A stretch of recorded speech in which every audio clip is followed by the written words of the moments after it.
Chelsea football fans, this is Up Chelsea TV, and I'm Ugo Amadi. So let's dive straight into it. Into this video, we're going to talk about, Disasi that has been linked to a move to Villarreal, and also that Chelsea are in for yet another forward. Stick with the video and let's go on. So Disasi, for me, Disasi is a strange one or an odd one. I think he's been a victim of system, system of Enzo Maresca and the system of Pochettino before him. Now, a lot of people, I don't know whether it's for purpose of engagements or that's what they truly believe, and that would be really sad if that's what they truly believe, where they just don't rate Disasi. They just see him as a waste of space. He shouldn't have been signed by Chelsea.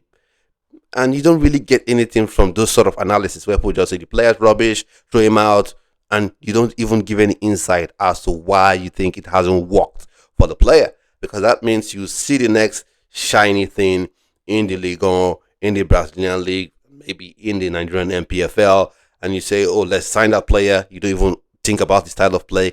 And then the player comes to your club and struggles, and then you're on the same train again, get him out, and you don't even understand why it hasn't worked for that player. Now, for me, Disasi is a player where if you play him as an orthodox centre back, now it's crazy how people have tried to redefine, the centre back position. You now have wide centre back, you now have a centre back, which is just odd and crazy. It's a typical centre back. If you're playing with two centre backs, you have two centre backs. Then if you play with three centre backs at the back, then you have one centre back who's the sweeper, and then you have a left-sided centre back and a right-sided centre back. But now the world has just gone bonkers, in my opinion. But anyways, so Disasi is your prototypical centre back, or as the kids who say it nowadays, your centre back. If you're playing that sort of style of formation, then he would not only do well, he will thrive. He will actually be phenomenal for you. That's the way I look at Disasi. But when you start going into the era of high line, ridiculous high line, where you're having the centre back, just barely a few inches away from the center circle, or you're coming up with this madness of wide center backs where you have your left center back or your right center back, where you have them all standing where you should have your fullbacks, then Disasi would struggle a ton. He will struggle a ton. So I just think he has been a victim of the system at Chelsea under two coaches. And so I think for both parties, himself and the club, it's best to part ways. There's no need to try to retrofit him into anything else because he's not just going to work. And I don't think he's athletic enough where he can say, okay, let's have him in the midfield. And I don't even like switching roles of players. I just like players to be dynamic in their roles, and then that way they are special. And also I think fair play, he should leave. Now, clubs that could be interested would possibly Villa. He was there on loan last season, so maybe they could be interested, and Premier League clubs always have money, so possibly he could go there, but obviously you have the whole PSR consideration and things like that. But I think he would fit in there as well. And then Villarreal have been thought to be interested in him, I think. So I think Villarreal would be a better move, because not necessarily because you're going to a lower league or anything like that, because La Liga is a top league.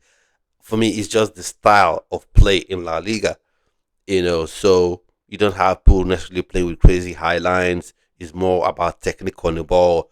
It's more about the sort of play, and you don't see teams playing with those mad, crazy high lines. And then for a team like Villarreal that build their whole structure around being defensively sound, being difficult to break down, and hitting teams on the counter-attack, I think he would do exceedingly well at Villarreal. That's my opinion. I want to know your opinion on Disasi, on his time at Chelsea, and where do you think would be the best fit for him, and why, in your opinion, do you think it didn't work at Chelsea?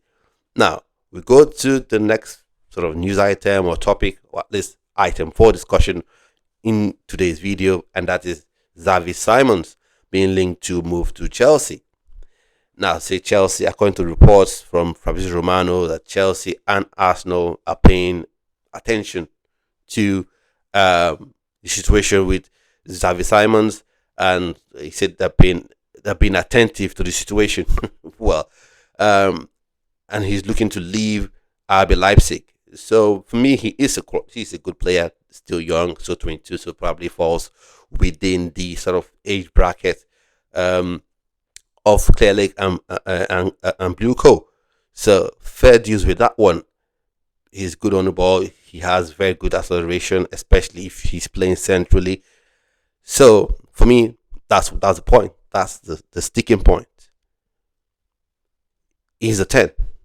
Now people can say, "Oh, he's a winger, but he can play out wide." As long as you have someone who's out wide that always comes in and finds himself back in that center of the midfield, he's not a winger. Now, a winger can invert, but one of the primary responsibilities or characteristics of a winger is the ability to hold width. If a player isn't able to hold width, then it's not a winger. Now, the coach can have a system where you invert, you go out wide, get the ball, invert. That's a different thing. But if you're unable to hold width, then you're not a winger. He is not a winger.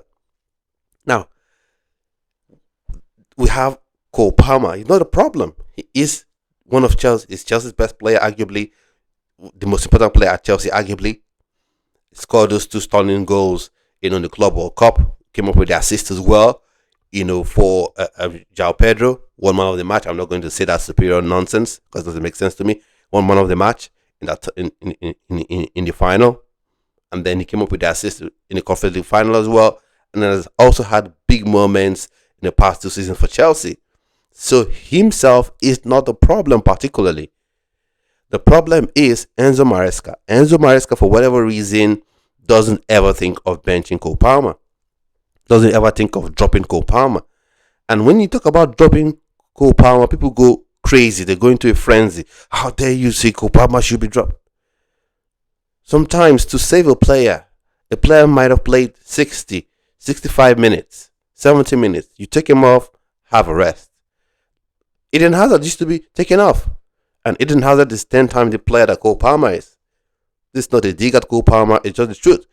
But during games, he's done the business, created a goal, scored a goal.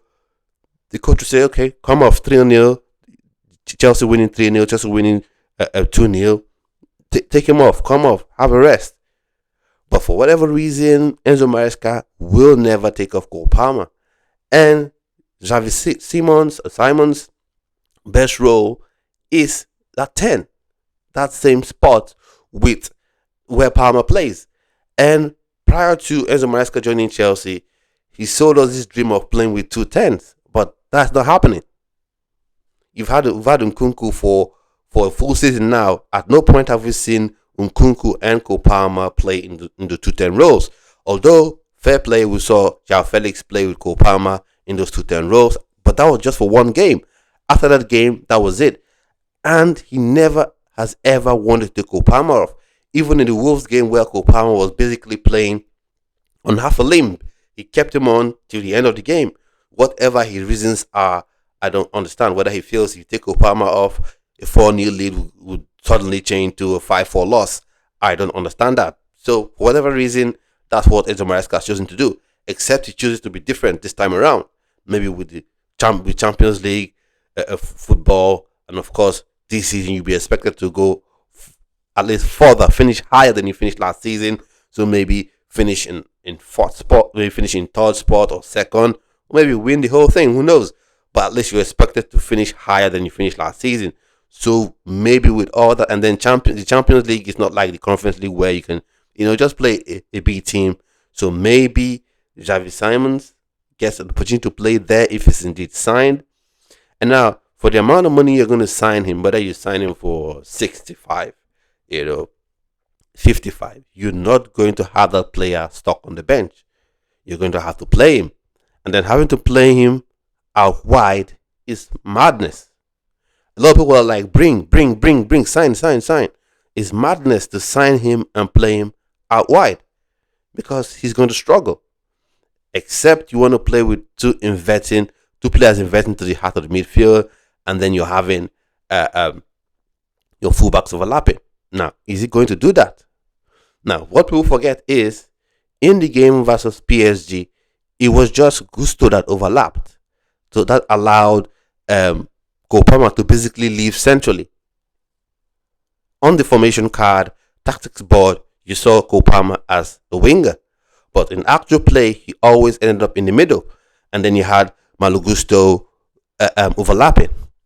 At no point has Enzo Maresca allowed his two fullbacks to overlap. So maybe does that change this year? Maybe it does. But for me, and if you watch football, you know Xavi Simons' best position is that 10 role. And if we ever get to a point where Enzo Maresca decides that Cole Palmer is not a robot, Cole Palmer is not superhuman, he's not a bionic man, he's actually made up of flesh, blood, and bones like every one of us, and he needs rest.